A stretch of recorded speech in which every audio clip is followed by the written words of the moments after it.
Everyone, net care computers में आपका एक बार फिर से स्वागत है। तो आज अपने जैसे आप लोग स्लाइड देख रहे हैं, इसमें हम लोग चर्चा करने वाले हैं difference between spermatogenesis and oogenesis, यानी कि शुक्राणु जनन और अंडाणु जनन में क्या अंतर होता है बेसिक लेवल पे। ये कई पॉइंट्स पे हम लोग अंतर देख सकते हैं, जैसे कि क्या हार्मोनल चेंजेज होते हैं इनके दौरान, ये कहाँ कहाँ होते हैं, कौन सा इनका साइट होता है, बेसिक साइट जहाँ पे स्पर्मेटोजेनेसिस होता है, oogenesis होता है, ये इनका स्टेप वाइज क्या डिफरेंस होता है, कौन से स्टेज में कौन सा सेल्स इसमें बनता है। तो इस तरह के जो बेसिक डिफरेंसेज हैं उसकी हम लोग डिटेल चर्चा यहाँ पे करने वाले हैं। तो जैसा कि पहला स्लाइड आप देख सकें कि आपको पता चल गया है कि इसमें हम लोग जो यहाँ पे हम आपको दिखाने की कोशिश किए हैं कि ये जो आपका जो ये सिस्टम आपको दिख रहा है, ये मेल रिप्रोडक्टिव सिस्टम है। और यहाँ पे आप देख रहे हैं कि ये पेनिस के नीचे जो यहाँ पे पेनिस के नीचे जो आपका ये स्लाइड है आप यहाँ पे अगर देखें तो पेनिस के नीचे जो ये दिख रहा है, जिसको हम लोग कह रहे हैं कि ये टेस्टिज है, ये एक यहाँ पे नीचे दिखाया गया है, लेबलिंग की गई है कि इसको हम लोग कहते हैं स्क्रोटम सैक। हिंदी में इसको कहें तो इसको हम लोग कहते हैं वृषण गुहा। यानी कि ये शरीर के बाहर, यानी कि जो टेस्टिज है, जो primary reproductive organ of male reproductive, जो ये आप कह सकते हैं कि primary reproductive organ of male reproductive system, testes को कहते हैं। क्योंकि प्राइमरी जो ये कह सकते हैं कि जो प्राइमरी रिक्वायरमेंट है मेल रिप्रोडक्टिव सेक्सुअल रिप्रोडक्शन के लिए, यानी कि गैमेट, उसका फॉर्मेशन टेस्टिज में ही होता है। इसलिए इसको पिछले स्लाइड्स में, पिछले वीडियो में हम लोगों ने बताया भी था, इसीलिए इसको हम लोग प्राइमरी रिप्रोडक्टिव ऑर्गेन कहते हैं, टेस्टिज को इन मेल एंड ओवरी को इन फीमेल। ओके, तो यहाँ पे मेल रिप्रोडक्टिव सिस्टम की अगर हम लोग बात करें तो ये शरीर के बाहर उपस्थित होता है एक स्क्रोटम सैक में। आप यहाँ पे ऑलरेडी देख सकते हैं कि ये जो सारे ऑर्गन है ये शरीर के अंदर दिख रहे हैं, जबकि ये पेनिस जो एक्सटर्नल जेनिटालिया है ऑलरेडी बाहर होता ही है। लेकिन इसके साथ साथ ये जो प्राइमरी रिप्रोडक्टिव ऑर्गन यानी कि टेस्टिज है, वो एक आप देख सकते हैं कि ये एक कैविटी है, मस्कुलर आप इपिथेलियल कैविटी है जो शरीर के बाहर लटकती रहती है। ओके, और जिसके अंदर ये दो यानी कि one pair of testes presence होते हैं। ओके, कारण क्या होता है, क्यों ऐसा क्यों होता है कि ये शरीर के बाहर होते हैं? तो स्क्रोटम सैक का जो टेम्परेचर होता है वो 2 to 2.5 डिग्री यानी कि 2 से 2.5 डिग्री सेंटीग्रेड कम होता है ह्यूमन बॉडी टेम्परेचर से। ह्यूमन बॉडी टेम्परेचर को जो नॉर्मल टेम्परेचर होता है उस टेम्परेचर से 2 से 2.5 डिग्री सेंटीग्रेड कम होता है इस कैविटी का, जिसको हम लोग कहते हैं स्क्रोटम सैक, जो शरीर के बाहर जिसमें होता है, जिसमें वृषण आपका उपस्थित होता है। और ये टेम्परेचर जो होता है एडेप्टिव होता है, यानी कि अनुकूल होता है आपको स्पर्मेटोजेनेसिस के लिए, यानी कि शुक्राणु के निर्माण के लिए टेम्परेचर फेवरेबल होता है, जिसपे शुक्राणु का निर्माण मतलब ये कह सकते हैं कि एडेप्टिव फॉर्म में होता है, काफ़ी आसानी से हो जाता है। लेकिन अगर इसको टेस्टिज को शरीर के अंदर रखा जाता है जहाँ का टेम्परेचर लगभग 36 to 37 डिग्री के आसपास होता है, तो उस टेम्परेचर पे स्पर्मेटोजेनेसिस आप कह सकते हैं कि एक एडेप्टिव फॉर्म में, कंप्लीट फॉर्म में नहीं हो पाता, वहाँ पे दिक्कतें आती। तो इसलिए इवोल्यूशन के दौरान जो है टेस्टिज जो है स्क्रोटम सैक के बाहर उपस्थित होता है और ये बाहर ही इसका डेवलपमेंट हुआ। ओके, अब बात करते हैं जो दूसरा हम लोगों का प्रोसेस है oogenesis की। आप यहाँ पे देख रहे हैं कि इसको हम लोग कहते हैं फीमेल रिप्रोडक्टिव सिस्टम। पिछले वीडियो टिप्स में हमने आपको बताया भी था कि आप उसको अगर नहीं देखे हो तो देख लें तो ज़्यादा बेहतर होगा। तो ये फीमेल रिप्रोडक्टिव सिस्टम है जो आपके फीमेल रिप्रोडक्टिव फीमेल पार्ट्स में आपको दिख रहा है कि इसका पोजीशन क्या है यहाँ पे। और ये आपका जो फीमेल रिप्रोडक्टिव सिस्टम को इनलार्ज करके यहाँ पे एक बड़ा करके दिखाया गया है। तो ये जो आप देख सकते हैं कि सब पियर शेप, इन्वर्टेड पियर शेप स्ट्रक्चर जिसको है, जिसको हम लोग कहते हैं यूट्रस, और इसके नीचे ट्यूबुलर स्ट्रक्चर जिसको हम लोग कहते हैं वेजाइना। और यहाँ पे जो ये जो व्हाइटिश कलर आपको देख रहे हैं ये दोनों है ovary. Ovary is a primary reproductive organ of female reproductive system because the primary requirement of sexual reproduction is called gamete. It form in there, यानी कि ओवरीज में जो प्राइमरी रिप्रोडक्टिव ऑर्गन पार्ट्स होता है, सॉरी प्राइमरी रिक्वायरमेंट होती है sexual reproduction की, यानी कि गैमेट्स की, उसका फॉर्मेशन जो होता है वो ओवरी के अंदर ही होता है। इसीलिए हम लोग इसको primary reproductive organ of the female reproductive system कहते हैं। ओके, तो ये बात यहाँ पे, तो यहाँ पे आपका जो गैमिट होता है वहाँ पे यानी कि ओवम जो होता है, जो से यहाँ पे आपको फॉर्म होता है, यानी कि ओवरी के अंदर ही इसका निर्माण होता है। और इस मैच्योर ओवम के निर्माण की प्रक्रिया जो है उसको हम लोग कहते हैं oogenesis। In female. और यहाँ पे टेस्टिज में जैसे कि हम लोगों ने बात की, वहाँ पे मैच्योर, आप कह सकते हैं कि मैच्योर स्पर्म के निर्माण की जो प्रक्रिया है उसको हम लोग कहते हैं स्पर्मेटोजेनेसिस, यानी कि स्पर्म के निर्माण की प्रक्रिया स्पर्मेटोजेनेसिस कहलाती है। ये टेस्टिज में संपन्न होती है इन मेल्स, जिसका और यहाँ का इसके लिए जो टेम्परेचर होता है वो शरीर के टेम्परेचर से थोड़ा कम होता है, यानी कि शरीर के टेम्परेचर से 2 to 2.5 डिग्री सेंटीग्रेड कम होता है। जबकि यहाँ पे जो आपका फीमेल में जो ओवम का निर्माण होता है उसके लिए, फीमेल में जो ओवम का निर्माण होता है यानी कि गैमेट का निर्माण होता है, उसके लिए इसका शरीर का बॉडी टेम्परेचर एडेप्टिव होता है, उसके लिए बहुत ज़्यादा डिफरेंस होने की ज़रूरत नहीं होती है। तो आइए देखते हैं कि जो स्पर्म का निर्माण होने वाला है स्पर्मेटोजेनेसिस प्रोसेस में वो आखिर क्या है, फिर हम लोग चर्चा उसके बाद अगला स्लाइड हम लोग देखेंगे कि क्या होता है। तो यहाँ पे यही आपका जो है स्पर्म है जिसको हम लोग कहते हैं male gamete. Okay, male gamete जिसको हम लोग हिंदी में शुक्राणु भी कहते हैं। तो ये इसका एक टिपिकल डायग्राम है, आप कह सकते हैं डायग्रामेटिक रिप्रेजेंटेशन यहाँ पे हम लोगों ने दिखाया है। इसको चूंकि हम लोगों ने दोनों स्लाइड में दोनों फिगर हम लोगों ने यहाँ पे बनाई है कि आप इसको हिंदी में भी देख सकते हैं, अगर किसी को इंग्लिश में प्रॉब्लम होता है तो वो हिंदी में भी इसे देख सकता है और इसको आप इंग्लिश में भी देख सकते हैं। तो बेसिकली अगर इसके हम लोग डायग्राम की चर्चा करें तो इसके 3 बेसिक रीजन होते हैं।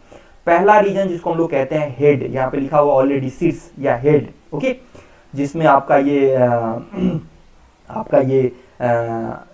कह सकते हैं कि सर जो हेड होता है जिसमें आपका न्यूक्लियस प्रेजेंट होता है, केंद्रक प्रेजेंट होता है, और ये केंद्रक जो होता है हैप्लॉयड होता है, यानी कि इसमें n नंबर ऑफ क्रोमोसोम होते हैं, 2n नहीं होता है, पहली बात n होता है, 2n नहीं होता है।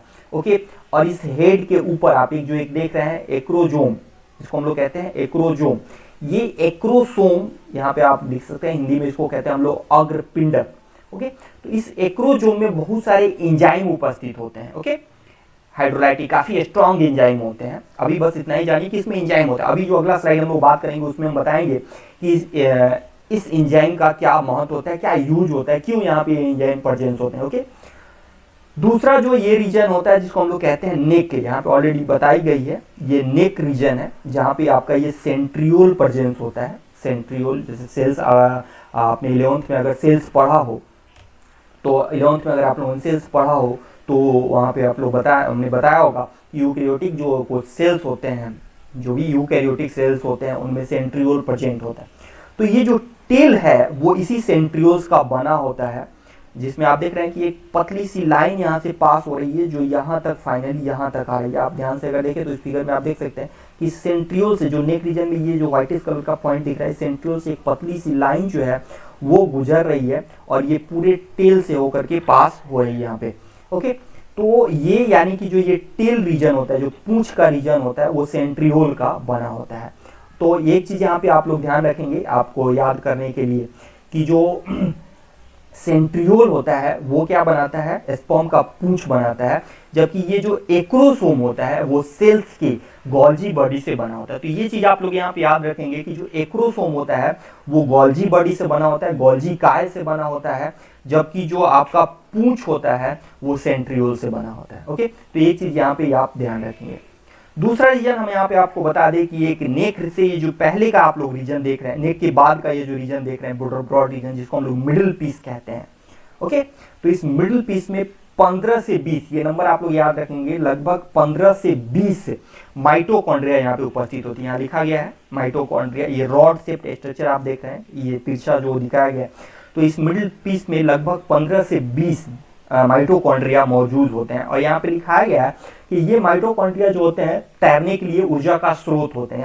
आप लोग ऐसे भी जानते हैं कि माइटोकॉन्ड्रिया जो होता है वो उसको हम लोग एनर्जी, आप कह सकते हैं कि power house of the cells या power house of the body भी कहा जाता है, यानी कि it's a site that produce lots of energy in the form of ATP, यानी कि माइटोकॉन्ड्रिया के अंदर काफी बड़ी मात्रा में एनर्जी का उत्पादन होता है एटीपी के रूप में। ओके, तो ये जो स्पर्म है आप लोग जानते हैं कि हम लोगों ने ऑलरेडी चर्चा की है कि ये जो स्पर्म होता है यानी कि फर्टिलाइजेशन के लिए इसको मूव करना होता है, ओवम तक जाना होता है, यानी कि क्वाइटस के दौरान, मेटिंग के दौरान, सेक्स के दौरान ये जो स्पर्म है वो स्त्री की वेजाइना में छोड़ दिया जाता है और आपको हम लोगों ने पिछले वीडियो में आपको बताई है कि फर्टिलाइजेशन वेजाइना में नहीं बल्कि फैलोपियन ट्यूब तक होता है, फैलोपियन ट्यूब में होता है। तो इसको वेजाइना से, अगर इस स्लाइड में हम लोग चर्चा करें, यहाँ पे आ जाए तो मान लीजिए कि यहाँ पे हमने स्पर्म को छोड़ा है और इसको आना है यहाँ तक।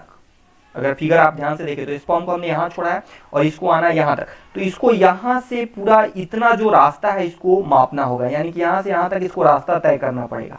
और इस रास्ते को तय करने के लिए ये जो स्पर्म है इसको एनर्जी की जरूरत पड़ती है। तो वो एनर्जी कहाँ से आता है? तो वो एनर्जी यानी कि स्पर्म के तैरने के लिए, स्पर्म को अपने निषेचन के जगह पे पहुंचने के लिए जो एनर्जी चाहिए होती है वो उसको माइटोकॉन्ड्रिया से मिलती है। और ये माइटोकॉन्ड्रिया उसके मिडिल पीस रीजन में मौजूद होती है, यानी कि मध्य खंड जिसको हम लोग कहते हैं। और इसकी संख्या 15 से 20 होती है, यानी कि प्रत्येक स्पर्म के मिडिल पीस में लगभग 15 से 20 माइटोकॉन्ड्रिया मौजूद होते हैं। ओके, तो यहाँ पे तो ये जो आपको एनर्जी प्रदान करते हैं, तो तीन चीज जो बेसिक है आप लोग याद रखेंगे कि माइटोकॉन्ड्रिया, चूंकि ये गैमीट है तो हैप्लोइड होगा। इसके ऊपर जो ये एक्रोजेम होता है वो गोल्जी बॉडी का बना होता है। ओके, सेल्स जो गोल्जी बॉडी का बना होता है। ये जो पूंछ होता है वो सेंट्रियोल्स का बना होता है, और ये सेंट्रियोल आप देख रहे हैं कि यहाँ पे व्हाइटिश नेक रीजन में मौजूद है। ओके, तो ये यहाँ पे नेक रीजन में मौजूद है। तो ये तीन चीजें जो आपके ऑब्जेक्टिव पॉइंट ऑफ व्यू से काफी इंपॉर्टेंट है, आपके नीट के एग्जाम के लिए भी और कमिंग बोर्ड के एग्जाम के लिए भी काफी इंपॉर्टेंट है। तो ये तीन चीजें आप जरूर याद रखेंगे। ओके, तो आते हैं अगले स्लाइड की तरफ। अगला स्लाइड जो है हमारा, ये फिगर जो आप दिखा रहे हैं ये ओवम का है।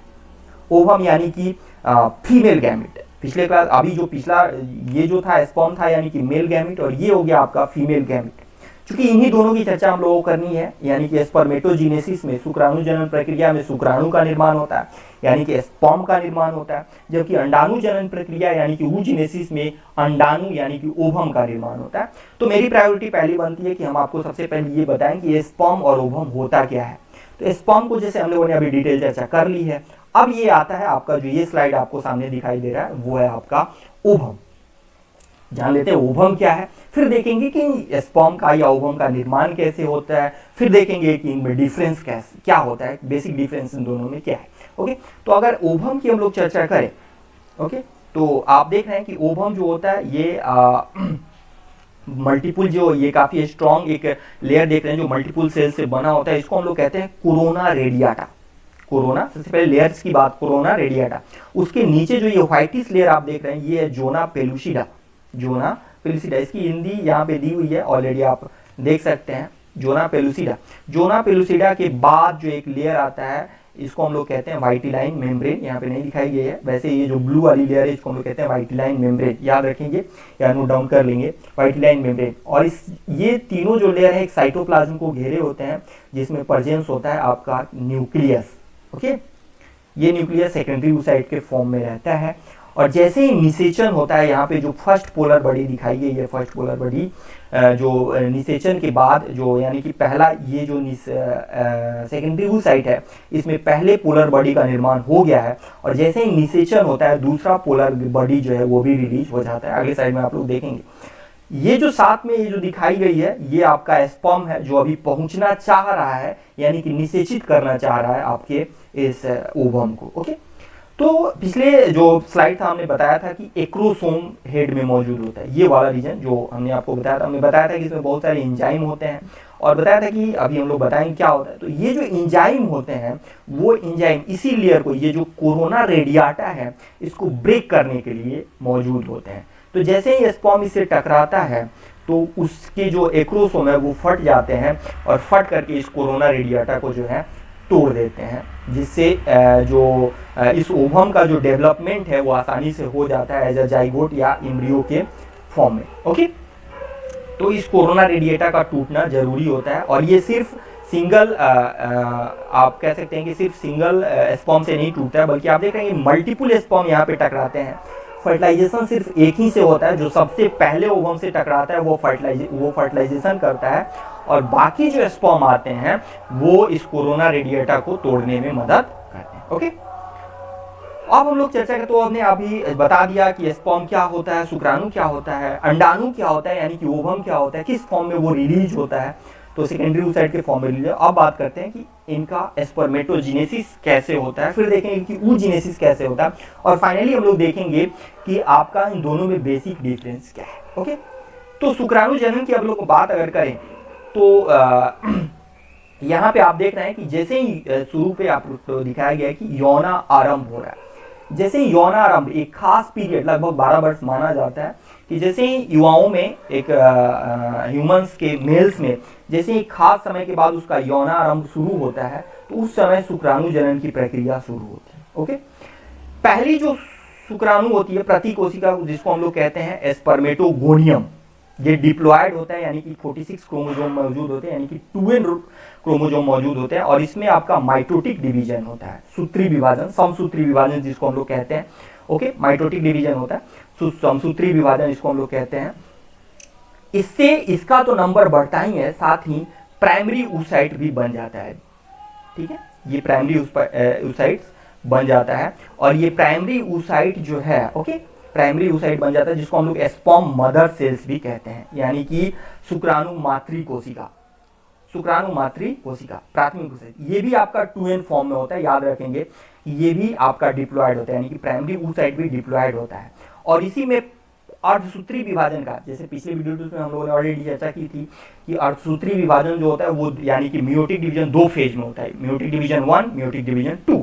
तो यहाँ पे आपको प्राइमरी मदर को प्राथमिक शुक्राणु कोशिका में, यानी कि स्पर्म मदर सेल्स में प्रथम अर्धसूत्री विभाजन होता है, जिससे 2 द्वितीयक शुक्राणु कोशिकाएं बनती हैं, और ये दोनों सेकेंडरी स्पर्मेटोसाइट्स जो होते हैं वो हैप्लॉइड होते हैं। ओके, फिर इन दोनों में आपका सेकेंड मियोटिक डिवीजन होता है। आप यहाँ पे देख सकते हैं कि ये सेकेंड मियोटिक डिवीजन हो रहा है, और सेकेंड मियोटिक डिवीजन से आपका जो शुक्राणु प्रसूति यानी कि स्पर्मेटिड्स बन रहे हैं, स्पर्मेटिड्स, और ये स्पर्मेटिड्स में डिफरेंशिएशन होता है, और फाइनली आपके ये 4 स्पर्म जो है वो बन जाते हैं। यानी कि पहला जो डिवीजन होता है वो माइटोटिक डिवीजन होता है, जिससे प्राइमरी oocyte बनता है। उसके बाद 2 कंटिन्यूअस डिवीजन होते हैं, जो प्रथम अर्धसूत्री विभाजन यानी कि फर्स्ट मियोटिक डिवीजन, जिससे 2 हैप्लॉइड सेल्स बनते हैं, जो कि सेकेंडरी स्पर्मेटोसाइट्स को कह सकते हैं। और इन दोनों स्पर्मेटोसाइट्स जो कि हैप्लॉइड होते हैं, उनमें दोनों में सेकेंड डिवीजन होता है, सेकेंड मियोटिक डिवीजन आप कह सकते हैं। यहाँ पे दिखाया गया है कि ऑलरेडी सेकेंड मियोटिक डिवीजन होता है, और इस सेकेंड मियोटिक डिवीजन के द्वारा आपको फाइनली दोनों जो सेकेंडरी स्पर्मेटोसाइट से दोनों से 2 स्पर्मेटिड्स का निर्माण होता है, और ये स्पर्मेटोमेटिड जो होते हैं डिफरेंशिएट हो जाते हैं, यानी कि और विभेदित होकर के फाइनली स्पर्म का निर्माण कर लेते हैं, जिसमें आप हेड, मिडिल पीस, टेल और जो भी स्ट्रक्चर है वो आप आसानी से यहाँ पे देख सकते हैं। ये जो साइड में जो स्ट्रक्चर दिखाई गई है वो एक्चुअली इपिडिडाइमिस की है, जहाँ जो स्पर्म जो है टेस्टिज में बनने के बाद सबसे पहले इपिडिडाइमिस में आता है, और वहाँ से सेमिनिफेरस ट्यूब्यूल से होते हुए फाइनली भास डिफरेंस के थ्रू चला जाता है। यहाँ पे जो कुछ सेल्स दिखाई गई हैं, इसमें जो सर्टुली कोशिकाएं हैं, ये सेमिनिफेरस ट्यूब्यूल्स की कोशिकाएं हैं। जो स्पर्म जो शुरुआत में बनता है, ये सर्टुली कोशिकाएं जो है उनको पोषण प्रदान करती है। तो ये जो आपका स्लाइड था वो था स्पर्मेटोजेनेसिस का, यानी कि स्पर्म कैसे निर्माण होता है। तो हमने एक बार फिर से आपको बता दें कि सबसे पहले स्पर्मेटोगोनियम होता है, जिसमें क्रोमोसोम नंबर 46 होता है। इसमें माइटोटिक डिवीजन के फलस्वरूप प्राइमरी oocyte का निर्माण होता है। इसमें भी ये भी आपका डिप्लॉयड होता है, इसको स्पर्म मदर सेल्स भी कहते हैं। इसमें भी 46 क्रोमोसोम होता है। इसमें अब फर्स्ट मियोटिक डिवीजन होता है, जिससे 2 कोशिकाएं बनती हैं, और ये दोनों कोशिकाएं हैप्लॉइड होती हैं, यानी कि अगुणित होती हैं, जिसको हम लोग सेकेंडरी स्पर्मेटोसाइट कहते हैं। इन दोनों सेकेंडरी स्पर्मेटोसाइट में सेकेंड मियोटिक डिवीजन होता है, जिससे दोनों से 2 स्पर्मेटिड्स बनते हैं, जो कि हैप्लॉइड होते हैं, और ये विभेदित हो जाते हैं, यानी कि और डिफरेंशिएट हो जाते हैं, और फाइनली ये जो स्ट्रक्चर है स्पर्म का वो बना लेते हैं, यानी कि 4, यानी कि एक स्पर्मेटोगोनियम से 4 हैप्लॉइड स्पर्म्स का निर्माण होता है, मैच्योर स्पर्म्स का निर्माण होता है। ओके, अब बात करते हैं oogenesis की। तो oogenesis की, जैसा कि पिछले वीडियो में हम लोग ऑलरेडी चर्चा की हुई है कि जो oogenesis प्रोसेस होता है वो 2 स्टेजेज में बांटा होता है। एक स्टेज जो जन्म से पहले होता है, और दूसरा स्टेज जो जन्म से बाद होता है। ओके, तो जन्म से जो पहले स्टेज होता है, यानी कि वो उस समय वो स्टेज जो माँ के गर्भ में पल रहे बच्ची में ही हो जाता है, यानी कि वो जब फीमेल अपने माँ के गर्भ में पल रही होती है उसी समय हो जाता है। तो ये जो आपको पार्ट दिखाया गया है कि जन्म से पहले क्या क्या होता है और फिर जन्म के बाद की अवस्था दिखाई गई है। तो जन्म से पहले तक प्राथमिक अंडा का निर्माण हो जाता है, उसके बाद प्राथमिक अंडा का, जन्म के बाद प्राथमिक अंडा का यानी कि प्राइमरी oocyte का निर्माण नहीं होता है, सिर्फ उसका डिफरेंस, उसमें म्यूटिक डिवीजन सिर्फ म्यूटिक डिवीजन संपन्न होता है। जन्म के बाद म्यूटिक डिवीजन शुरू होता है आपके प्राइमरी oocyte में। ओके, लेकिन पहली बात ये कि क्या जन्म होते होते ऐसा शुरू हो जाता है? नहीं, जन्म तक यानी कि जब तक बच्ची पल रही होती है यानी कि 9 महीने तक प्राइमरी oocyte का निर्माण होता है उसके ओवरी में, लेकिन बच्ची के जन्म के बाद कोई डिफरेंशिएशन नहीं होता है तब तक जब तक उसका प्यूबर्टी शुरू ना हो जाए। जैसे उसका प्यूबर्टी शुरू होता है उसके प्राइमरी oocyte में म्यूटिक डिवीजन शुरू हो जाता है। ओके, तो एक डिफरेंस आप यहाँ पे देख सकते हैं कि आपका जो स्पर्मेटोजेनेसिस प्रोसेस है वो यौनारंभ के बाद ही शुरू होता है, जन्म के पहले या जन्म के बाद की कोई बात नहीं होती है। जन्म के पहले उसमें ऐसा कोई प्रोसेस नहीं होता है स्पर्मेटोजेनेसिस का। जितने भी प्रोसेस होते हैं वो जन्म के बाद, और जन्म के बाद भी यौनारंभ के बाद होता है स्पर्मेटोजेनेसिस में। लेकिन यहाँ पे आप देख रहे हैं कि बच्ची जब अपने माँ के गर्भ में पल रही होती है उसी समय उसमें प्रोसेस ये शुरू हो जाते हैं, और फिर जो दूसरा स्टेज होता है वो उसके प्यूबर्टी से शुरू होता है। यानी कि जन्म और प्यूबर्टी इन दोनों के बीच, यानी कि आप कह सकते हैं कि बच्ची के जन्म के दिन से लगभग 12 वर्ष माना जाता है कि प्यूबर्टी शुरू होती है।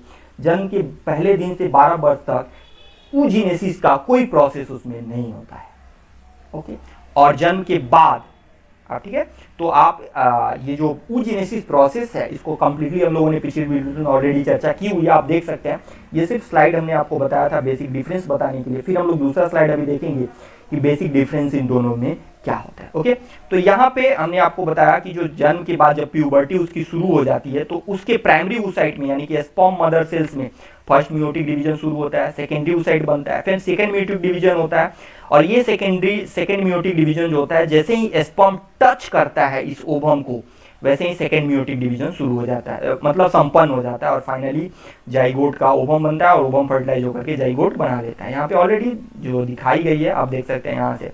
ओके, तो ये प्रोसेस होता है जो, हाँ एक चीज हम आपको यहाँ पे बता दें कि ये जो प्राइमरी oocyte है जन्म के बाद सिर्फ ओवम में 60,000 से 80,000 प्राइमरी oocyte बचते हैं, और प्रत्येक मंथ में एक प्राइमरी oocyte डेवलप होकर के एक ओवम को रिलीज करता है। ओके, अगला आप देखें तो ये है आपका जो हार्मोन्स है इनका इफेक्ट है आपको उस पे, आप कह सकते हैं कि हार्मोन्स का इफेक्ट है आपको स्पर्मेटोजेनेसिस पे, और आपको इस पे कह सकते हैं कि स्पर्मेटोजेनेसिस और oogenesis पे।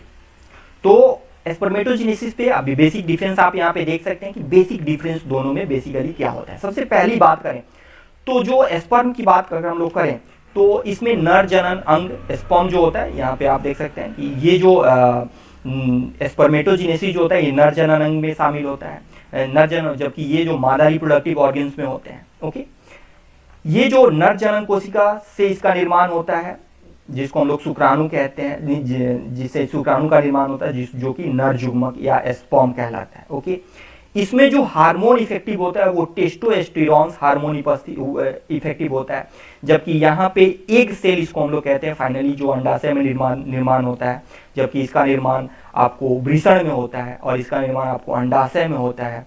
यहाँ पे जो हार्मोन इफेक्टिव होता है वो एस्ट्रोजेन होता है, लिखा नहीं है लेकिन यहाँ पे जो हार्मोन होता है वो एस्ट्रोजेन होता है। यहाँ पे जो मुख्य ऑर्गन होते हैं आपको अंडाशय होता है, फैलोपियन ट्यूब होता है, गर्भाशय और जोनी होता है, जबकि यहाँ का जो मुख्य ऑर्गन है वो वृषण, शुक्राशय, मूत्रमार्ग और शिश्न होता है। ये दोनों फाइनली फर्टिलाइज होकर के जाइगोट का निर्माण करते हैं, और ये फाइनली ये जाइगोट जो है ये आपको एक नए जीव के रूप में निर्माण होती है। यहाँ पे एक चीज दिखाई गई है कि निषेचन की अगर फर्टिलाइज हो गया तब तो ठीक है, ये एक नए जीव का निर्माण हुआ, लेकिन अगर मादा जुग्म फर्टिलाइज नहीं होती है तो नहीं होने पर यहाँ पे लिखा गया कि अगर मादा जुग्म फर्टिलाइज नहीं होती है तो वो टूट जाती है और उसे फाइनली आपको मेंस्ट्रुएशन शुरू हो जाता है, जिसको आप लोग मेंस्ट्रुअल साइकिल कहते हैं। ओके, तो ये आपका बेसिक डिफरेंस जो हमने आपको बताया कि बेसिक डिफरेंस होता है आपको शुक्राणु जनन और अंडाणु जनन में तो बेसिक डिफरेंस की अगर हम लोग फिर एक बार चर्चा करें ओरली, तो आप लोग थोड़ा ध्यान से सुनेंगे कि जो स्पर्मेटोजेनेसिस होता है यानी कि शुक्राणु जनन होता है वो टेस्टिज में होता है, मेल रिप्रोडक्टिव सिस्टम में होता है, जबकि अंडाणु जनन जो होता है वो ओवम में होता है यानी कि फीमेल रिप्रोडक्टिव सिस्टम में होता है। अंडाणु शुक्राणु जनन के लिए जो ध्यान से सुनेंगे और इसको राइट डाउन करेंगे, जो शुक्राणु जनन होता है उसके लिए बॉडी टेम्परेचर कम चाहिए होता है, यानी इसलिए वो वृषण कोश में उपस्थित होता है, यानी कि शुक्राणु जनन जो होता है वो बॉडी टेम्परेचर से 2 से 2.5 डिग्री सेंटीग्रेड कम पर होता है, जबकि अंडाणु जनन जो होता है वो बॉडी टेम्परेचर पे हो सकता है। ओके, जो तीसरा हमारा डिफरेंस है वो ये है कि जो शुक्राणु जनन होता है उसमें टेस्टोस्टेरोन, यहाँ पे ऑलरेडी लिखा हुआ है कि टेस्टोस्टेरोन की आवश्यकता होती है, जबकि अंडाणु जनन में एस्ट्रोजन की आवश्यकता होती है। इसमें शुक्राणु जनन में टेस्टोस्टेरोन या एंड्रोजन भी आप कह सकते हैं, जबकि अंडाणु जनन में एस्ट्रोजन की आवश्यकता होती है। ध्यान से सुनेंगे, इसको लिखेंगे। तीसरा हमारा डिफरेंस हो गया। चौथा डिफरेंस अगर हम आप लोगों को बताएं तो आपका जो शुक्राणु जनन है वो कंप्लीटली यौनारंभ के बाद शुरू होता है, यानी कि जन्म के बाद जब यौनारंभ शुरू होता है लगभग 12 वर्ष की अवस्था के बाद, तो उसमें स्पर्मेटोजेनेसिस शुरू होता है। जबकि अंडाणु जनन की अगर हम लोग बात करें तो अंडाणु जनन जो होता है वो जब बच्ची अपनी मां के गर्भ में पल रही होती है उसी समय शुरू हो जाता है, यानी कि जैसे ही एम्ब्रियो का निर्माण होता है, यानी कि उसके भ्रूणीय अवस्था से ही अंडाणु जनन शुरू हो जाता है। ओके, पांचवा जो हमारा डिफरेंस ये है कि एक स्पर्मेटोगोनिया से, यानी कि आप कह सकते हैं उसके बाद का ही बात कर लें, यानी कि एक शुक्राणु मातृ कोशिका से 4 स्पर्म का निर्माण होता है, 4 शुक्राणु का निर्माण होता है, लेकिन एक अंडाणु मातृ कोशिका से, यानी कि आप कह सकते हैं कि ओगोनियम स्पर्मेटोसाइट, जो आप कह सकते हैं कि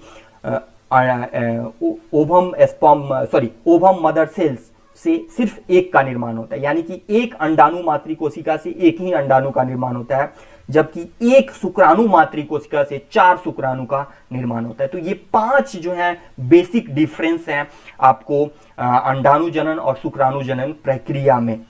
ओके, तो ये आप राइट डाउन करेंगे। दोनों डिफरेंस हमने आपको यहाँ पे बता दिया, हार्मोन का इफेक्ट हमने आपको यहाँ पे बता दिया है। तो आई थिंक आपने वीडियो को एंजॉय किया होगा। अगर आपको वीडियो ये अच्छा लगा हो तो राइट करें, आपको कमेंट में जो भी लिखना है, आपको जो बताना है, प्रॉब्लम है आपका, वो हमको बताएं। जो भी आपको अच्छा लगा है तो लाइक करें, इस चैनल को सब्सक्राइब करें और अपने दोस्तों को भी शेयर करें ताकि ये जानकारी जो है उन तक भी पहुंच सके, और बेल आइकन को दबाना ना भूलें ताकि ऐसे वीडियो ट्यूब्स वहां तक सबसे पहले पहुंचा सकें। Thank you.